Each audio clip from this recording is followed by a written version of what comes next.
నమస్కారం. ఈనాటి ఈ ఆసక్తికరమైన విశ్లేషణలోకి నేరుగా వెళ్ళిపోదాం. ఈరోజు మనం ఒక అద్భుతమైన రియల్ లైఫ్ ఫైనాన్షియల్ టర్నరౌండ్ గురించి మాట్లాడుకోబోతున్నాం. ఒక సాధారణ వ్యక్తి అనుకోకుండా తీవ్రమైన ఆర్థిక సంక్షోభంలో కూరుకుపోయి ఆ తరువాత ఒక పక్కా ప్లానింగ్తో ఆ అగాధం నుండి ఎలా బయటపడ్డాడు అనేది ఇప్పుడు వివరంగా తెలుసుకుందాం. ఇది కేవలం ఒక కథ మాత్రమే కాదు, అప్పుల్లో ఉన్న ప్రతి ఒక్కరికీ ఒక గొప్ప గైడ్ లాంటిది. సోర్స్ మెటీరియల్ ఆధారంగా ఫైనాన్షియల్ లైఫ్ని ఎలా కాపాడుకోవచ్చో ఇప్పుడు స్పష్టంగా చూద్దాం. 4,73,000 రూపాయలు. అర్ధరాత్రి 11 గంటల సమయంలో ఒంటరిగా ల్యాప్టాప్ ముందు కూర్చొని క్యాల్కులేట్ చేస్తున్నప్పుడు వచ్చిన నెంబరిది. నిద్రలేకుండా చేసి గుండె ఆగినంత భయాన్ని కలిగించే ఒక భారీ అప్పు ఇది. అసలు ఈ అప్పు ఎలా ఇంతలా పెరిగిపోయింది, ఒక సామాన్యుడి మెడకు ఉచ్చులా ఎలా బిగుసుకుంది అనేది మనం అర్థం చేసుకోవాల్సిన మొదటి విషయం. ఈ సంక్షోభంలో చిక్కుకున్న ప్రధాన వ్యక్తి పేరు కిరణ్. వయసు 29 హైదరాబాద్లో ఒక ఐటీ కంపెనీలో పనిచేస్తూ నెలకు 55,000 రూపాయలు సంపాదిస్తున్నాడు. స్వంత ఊరైన రాజమహేంద్రవరంలో తన తల్లి ఉంటుంది. ఎలాంటి ఇబ్బందులు లేకుండా చాలా నార్మల్గా ప్రశాంతంగా సాగిపోతున్న ఒక మిడిల్ క్లాస్ లైఫ్ అతడిది. అయితే అంతా సవ్యంగా ఉన్న ఆ జీవితంలోకి ఒకే ఒక చిన్న ఆర్థిక తప్పు ఎలా ఎంటర్ అయ్యిందో ఇప్పుడు చూద్దాం. ఆ ఒక్క తప్పు ఎంత వేగంగా జరిగిందో గమనిస్తే నిజంగా ఆశ్చర్యం వేస్తుంది. మొదటి రోజు వంశీ అనే స్నేహితుడి నుంచి ఒక ఎడ్టెక్ స్టార్టప్లో పెట్టుబడి పెడితే 10 లక్షలు వస్తాయన్న ఒక గ్యారంటీ ఆఫర్ వస్తుంది. ఆ ఒక్క గ్యారంటీ అనే మాట నమ్మి కిరణ్ మొదటి నెలలోనే బ్యాంకులో 2 లక్షల రూపాయల పర్సనల్ లోన్ తీసుకొని మరీ పెట్టుబడి పెట్టాడు. కాని సీన్ కట్ చేస్తే 6వ నెల వచ్చేసరికి ఆ స్టార్టప్ పూర్తిగా మూతపడింది. పెట్టిన అసలు డబ్బు మొత్తం పోయింది. కాని 7వ నెల నుండి బ్యాంకుకు కట్టాల్సిన ఈఎంఐలో ఉచ్చు మాత్రం మెడకు చుట్టుకుంది. అప్పులు ఒక స్నోబాల్లాగా ఎంత భయంకరంగా పెరిగిపోతాయో అనడానికి ఇదొక బెస్ట్ ఎగ్జాంపుల్. 2 లక్షల అప్పు కాస్త వడ్డీలు, లేట్ ఫీజులు, దాని కవర్ చేయడానికి వాడిన క్రెడిట్ కార్డుల వల్ల వేగంగా 3 లక్షలకు, ఆ తరువాత ఏకంగా 4,73,000కు చేరుకుంది.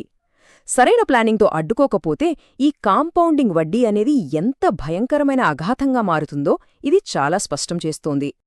కాని ఈ తీవ్రమైన టెన్షన్లో ఉన్న కిరణ్ జీవితంలో ఇక్కడొక ఎమోషనల్ టర్నింగ్ పాయింట్ వస్తుంది.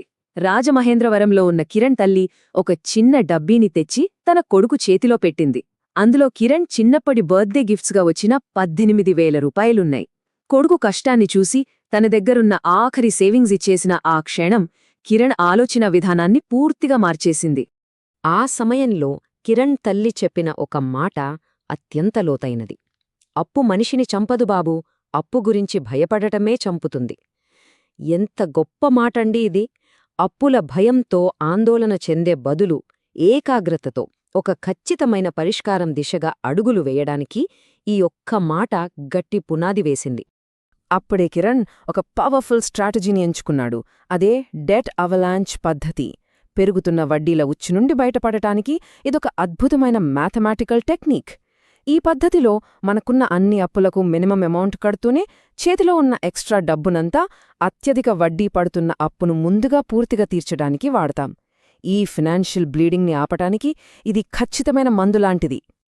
ఇక్కడ అప్పులను వడ్డీ రేట్ల ఆధారంగా ఎలా ఆర్డర్లో పెట్టారో గమనిద్దాం. అత్యధికంగా 36% వడ్డీ ఉన్న క్రెడిట్ కార్డ్ అప్పును మొదటి స్థానంలో ఉంచాడు. ఆ తర్వాత 18%తో రెండవ పర్సనల్ లోన్, ఆపై 14%తో మొదటి పర్సనల్ లోన్, చివరిగా 0% వడ్డీతో స్నేహితుడి అప్పు. మ్యాక్స్ ఎంత సింపుల్ కదా!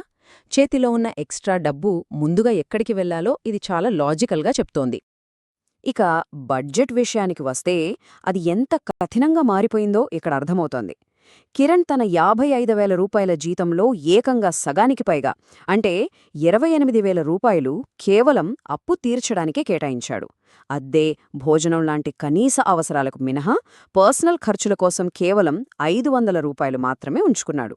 ఇది నిజంగా మామూలు క్రమశిక్షణ కాదు. అయితే ఇక్కడ మనం గమనించాల్సిన ఒక చాలా ఇంపార్టెంట్ పాయింట్ ఉంది. ఈ కఠినమైన బడ్జెట్ అనేది బాధపడటానికి కాదు. ఫుడ్ డెలివరీ యాప్స్ డిలీట్ చేయటం, ఓటీటీ సబ్స్క్రిప్షన్స్ క్యాన్సిల్ చేయటం, ట్రిప్స్ వద్దు అనుకోవటం అనేది కేవలం త్యాగం అనిపించుకోదు. అది అసలైన లక్ష్యం పట్ల ఉన్న అచంచలమైన ఏకాగ్రత. అదే ఫోకస్. అనవసరమైన ఖర్చులను జీరో చేసి ఆర్థిక స్వేచ్ఛ కోసం ఒక భారీ మొత్తాన్ని మళ్లించడమే ఆ ఫోకస్ పవర్ ఏంటో నిరూపిస్తోంది. అలా తీవ్రంగా శ్రమించిన 11 నెలల తర్వాత వచ్చిన అద్భుతమైన క్షణమిది. అత్యధిక వడ్డీ ఉన్న క్రెడిట్ కార్డుపై ఉన్న 1,23,000 రూపాయల బ్యాలెన్స్ ఎట్టకేలకు సున్నాకు చేరుకుంది. ఆ రోజు రాత్రి తన తల్లికి ఫోన్ చేసి ఆనంద భాష్పాలతో చెప్పిన ఆ 0 అనే నంబర్ ఇచ్చిన కిక్ అంతా ఇంతగాదు. ఆ అద్భుతమైన విజయానికి అదొక గొప్ప ప్రతీక. కాని స్టోరీ అక్కడితో ఆగిపోలేదు. అప్పులు తీర్చడానికి వాడిన అదే క్రమశిక్షణను ఇన్వెస్ట్మెంట్స్ వైపు మళ్లిస్తే రిజల్ట్ ఎలా ఉంటుందో ఈ డేటా మనకు కళ్లకు కడుతుంది. సరిగ్గా 2 ఏళ్ల తర్వాత చూస్తే అప్పు 0. అదే సమయంలో ప్రతీ నెలా 15,000 రూపాయలు ఇండెక్స్ ఫండ్స్లో పెట్టుబడి పెట్టడం ద్వారా ఆ అమౌంట్ ఇప్పుడు ఏకంగా 3,60,000 రూపాయలకు చేరుకుంది. ఫైనాన్షియల్ ఫ్యూచర్ ఎలా సమూలంగా మారిపోతుందో ఇది బలంగా చూపిస్తుంది. డబ్బు విలువ, రిస్క్ ఏంటో ప్రాక్టికల్గా తెలిసిన తర్వాత ప్రవర్తన ఎలా మారుతుందో ఇక్కడ మనం చూడవచ్చు. కిరణ్ తన తల్లి కష్టకాలంలో ఇచ్చిన ఆ 18,000 రూపాయలను వడ్డీతో సహా తిరిగి ఇచ్చేయడమే కాకుండా తన స్నేహితుడు తీసుకొచ్చిన మరో కొత్త గ్యారంటీ స్టార్టప్ ప్లాన్కు ఏమాత్రం ఆలోచించకుండా చాలా కాన్ఫిడెంట్గా నో చెప్పేశాడు.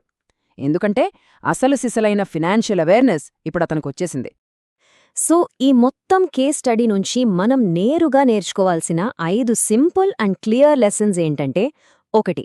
ఎలాంటి అర్థం లేని అప్పులు ఎట్టి పరిస్థితిలో చేయకూడదు. 2.